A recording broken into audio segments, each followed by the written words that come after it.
তো hello everyone, welcome back to my new blog. তো এখন আছি আমি ডানকুনি রাস্তায়। এখান থেকে হেঁটে হেঁটে যাবো আমি ডানকুনি হাউজিং, ওখান থেকে বাস ধরবো। কারণ তো হচ্ছে আজকে যে 9:50 যে ট্রেনটা শিয়ালদা লোকাল, সেটা কিন্তু ডানকুনি থেকে আজকে ক্যান্সেল আছে, যেহেতু রবিবারের বাজার। কী কারণে ক্যান্সেল করেছে আমি জানি না।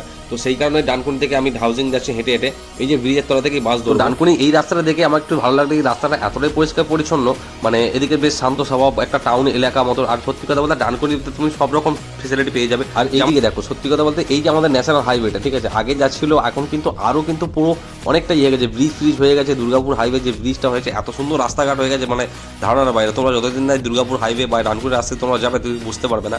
আর হ্যাঁ, যারা ডানকুনি থেকে ভিডিওটা দেখছো অবশ্যই একটু কমেন্ট করে। তো দেখো, আমার ব্লগ ভিডিও বানানোর পেছনে কিন্তু একমাত্র তোমাদেরই হাত আছে। সত্যি কথা বলতে তোমরা যদি আমাকে এত ভালোবাসা না দিতে, আমি কিন্তু এই জায়গায় আসতে পারতাম না, বা আমি নিজেকে মানে মোটিভেট করতে পারতাম, লোকের সামনে নিয়ে আসতে পারতাম, ক্যামেরার সামনে নিয়ে আসতে পারতাম না যে আমি ভিডিও বানাবো লোকের সামনে। আর প্রথমেই সত্যি কথা বলতে, আপনি যেহেতু একটা গ্রামের ছেলে, উপরন্ত একটা মানে লজ্জা ভাব তো ছিলই আমার আগে, ঠিক আছে। আর তোমরা যেহেতু এত ভালোবাসা দিচ্ছ, সব লজ্জা ঘৃণা ভয় ত্যাগ করে আমি কিন্তু আজকে ভিডিও করতে আরম্ভ করেছি। অসংখ্য ধন্যবাদ তোমাদেরকে এইভাবে আমার পাশে থাকার জন্য। আর হ্যাঁ, ভিডিওটা ভালো লাগে তাহলে অবশ্যই লাইক কমেন্ট শেয়ার করে দিও। দেখা হচ্ছে পরে একটা নেক্সট ভিডিওতে।